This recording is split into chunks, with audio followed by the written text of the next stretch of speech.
think the first is, depending upon how well you want to do, and particularly if you're starting a company, you need to work super hard. So what does super hard mean? Well, when my brother and I were starting our first company, instead of getting an apartment, we just rented a small office and we slept on the couch. And we showered at the YMCA, and we had just one computer. So the website was up during the day, and I was coding at night. 7 days a week, all the time.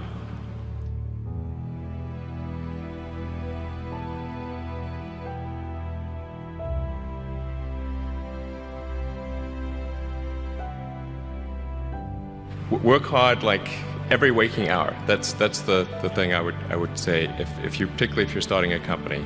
And I mean, if you do simple math, say like, okay, if somebody else is working 50 hours and you're working 100, you'll get twice as much done in the course of a year as the other company.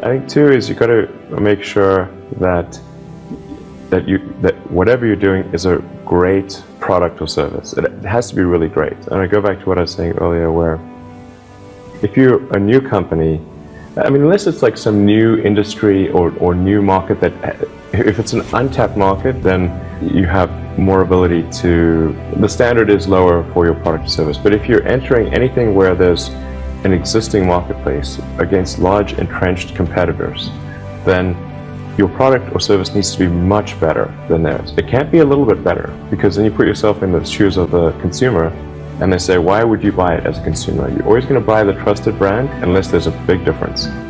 So a lot of times entrepreneur will come up with something which is only slightly better. And it can't just be slightly better. It's got to be a lot better.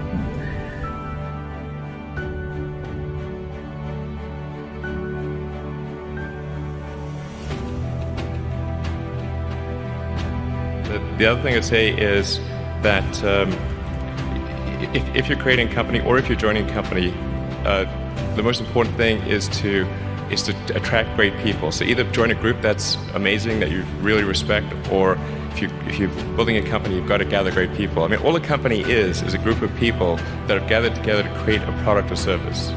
And so depending upon how talented and hardworking that group is, and the degree to which they're focused cohesively in a good direction, that will determine the success of the company.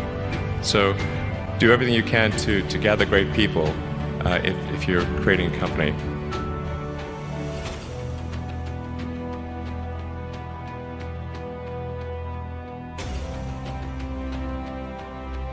Then I'd say focus on signal over noise.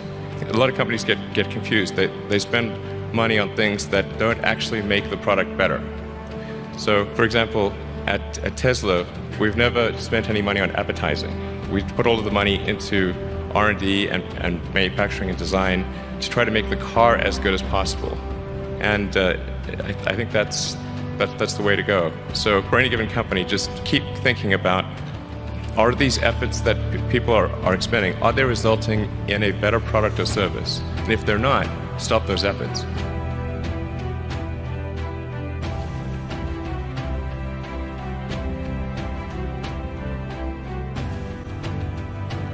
And then I think that the final thing I would encourage you to do is, now is the time to take risk. You don't have, you don't have kids, but as you get older, your obligations increase. And once you have a family, you start taking risk not just for yourself, but for your family as well. It gets much harder to do things that might not work out. So now is the time to do that before you have those obligations. So I would encourage you to take risks now. Do something bold. You won't regret it.